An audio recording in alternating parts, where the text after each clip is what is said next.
Então, gente, como vocês puderam perceber hoje em minhas redes sociais, eu andei postando algumas fotos da época que estive internada, né, na Santa Casa, lá em 2019. E muitas pessoas me mandaram mensagem falando pra me contar um pouco sobre a minha história, sobre o que eu passei lá e tudo mais. Eu já fiz diversos vídeos referente a isso, não sei se eu consegui postar, por isso que vocês não sabem, ou pra vocês que estão chegando agora, eu quero fazer um resumo pra vocês. Então, gente, em 2019, lá em junho de 2019... eu comecei a ter algumas coisas, anomalias em meu corpo, que eu comecei a suspeitar que algo não havia, né, não estava bem. A primeira delas foi que meu pé começou a inchar muito, demais, e depois foi as minhas pernas. Depois, né, gente, também, antes de tudo isso, eu comecei a adquirir algumas manchas no rosto e nos braços. Eram pequenas manchinhas brancas, como se fosse, sabe, aquelas coisinhas que vem na mortandela? Era tipo micose, mas não era micose.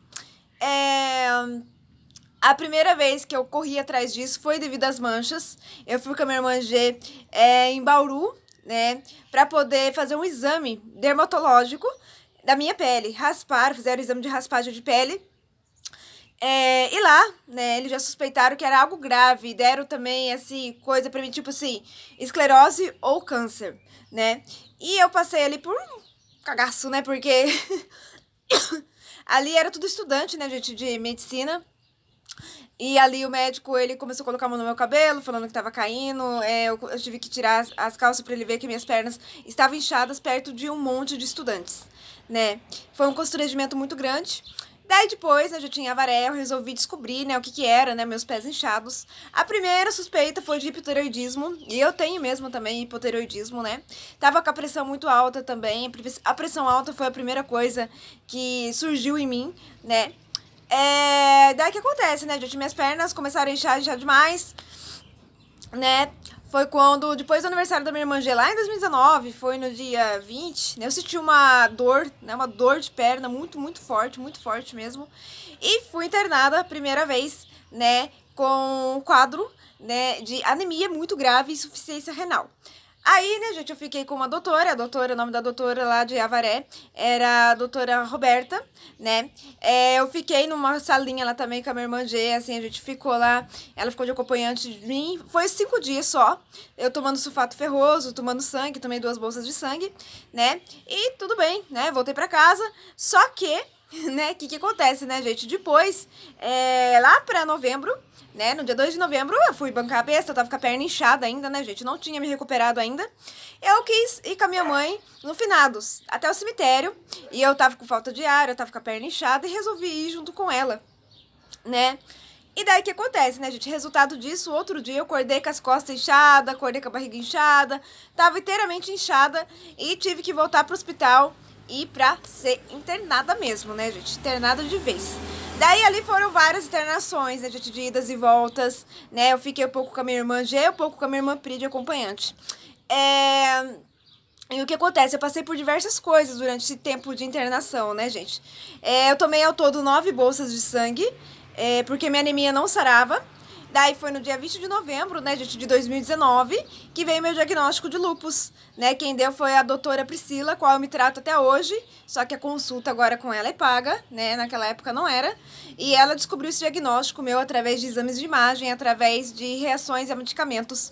Daí eu comecei meu tratamento, né, gente? O tratamento do câncer, do lúpus é tipo o tratamento do câncer. É uma quimioterapia. Eu passei por uma quimioterapia. Foram 5 sessões de quimioterapia, se eu não me engano, com hidrosflasmida, como que é o nome do outro? Memesna, o outro medicamento, e era a bolsa de soro de 1 litro. E eu ficava com aquela bomba regulando. E eu tive, né, gente, muita dor, doía muito meu braço, sempre quando vinha, né, colocar aquilo lá. E eu enchei muito, né, gente, porque eu tomava 20 medicações na época em que eu estive internada. Era 10 medicações de manhã e 10 medicações à noite para tratar o lúpus, né. E foram essas sessões de quimioterapia, né, gente. E eu tive também quadros de convulsões, a época que eu tive internada, né, no hospital. A primeira dela foi 7 de novembro de 2019, com a minha irmã G, que eu tive uma enxaqueca muito forte. E eu fui parar na UTI, gente. Fui parar na UTI, lá fiquei uns 3, 4 dias, não lembro, né. Fui parar na UTI, Daí voltei pro quarto, tive um acesso aqui, que eu tenho a cicatriz até hoje, como vocês podem ver. Voltei pro quarto já, né, com o meu diagnóstico de lúpus. Daí ali foram diversos exames, né, gente? Fazia raio-x praticamente todos os dias. Eu me locomovia só com cadeira de rodas, porque minhas pernas estavam muito inchadas. Cheguei a pesar 80 quilos, tinha acompanhamento de fisioterapeuta, nutricionista, né? A minha comida era regrada também. Daí eu também fiz tomografia, fiz ressonância. Eu passei também por uma coisa muito complicada também, que foi uma injeção nas costas aqui, bem na costela, pra ver se o lúpus não tava atacando o sistema nervoso central. E eu quase perdi meu rim, né, gente? Eu não vinha mais menstruação pra mim, eu não conseguia fazer fezes e nem urinar, gente. Eu tinha perdido completamente o sistema renal, completamente, e quase passei por uma hemodiálise, né? Daí que acontece, né, gente? Eu segui firme o tratamento, era assim, eu ia lá para fazer a quimioterapia e voltava para casa. Isso foi praticamente 2019, assim, inteiro, até no meu aniversário eu tive que tomar 2 bolsas de sangue, né, e depois voltar pra casa no dia do meu aniversário, né, gente? Eu pensei que eu ia morrer, mas lá tinha o pastor Benedito também, que sempre orava por mim. As pessoas me tratavam com muito carinho, né? Tinha as minhas distrações, assim, ficava jogando joguinho, né? E, assim, era complicado, né? Porque minhas irmãs que tinham que dar banho em mim, ou as enfermeiras. Daí, né, gente, depois de tudo isso que eu passei, né, eu tive uma melhora, minhas pernas começaram a desinchar. Foi em janeiro daí de 2020, eu comecei a voltar ao normal, graças a Deus. E ali agora, o lúpus ele não tem cura, né, gente? Pra quem não sabe o que é lúpus, é uma doença autoimune que atinge os órgãos, principalmente cérebro, coração e rim. E assim, se você não fazer o tratamento adequado, ele acorda.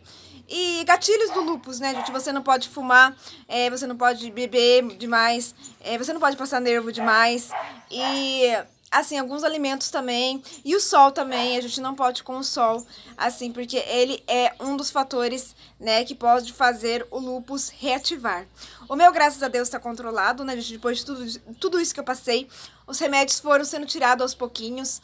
Corticoide, graças a Deus, eu não tomo mais, porque eu fiquei muito inchada com o corticoide.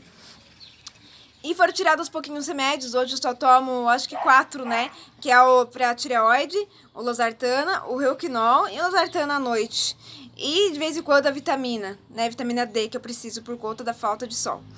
E depois que desistiu minhas pernas, como eu tava contando pra vocês lá em janeiro de 2020, só fui melhorando.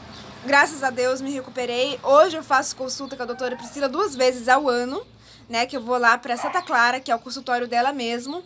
E assim, gente, eu acredito que Deus me deu uma segunda chance, uma segunda vida. A minha mãezinha, né, se foi, mas eu dei esse orgulho dela de me recuperar, né, de sair, assim, desse martírio que eu passei. É um pouquinho do resumo sobre a minha história, tá, gente? E hoje eu faço vídeos mesmo, aquilo que eu falei pra vocês, eu faço vídeo, eu rebolo, eu danço, eu aproveito, me maqueio. Muitas pessoas me criticam, eu sei disso, mas é por gratidão a Deus mesmo, porque Ele me devolveu tudo que eu sempre quis. E hoje também, se eu tô loira, por que eu tô loira, né, gente? Por conta disso mesmo, porque a Renata lá, de cabelo marrom, me traz essas lembranças dolorosas de hospital. E é isso.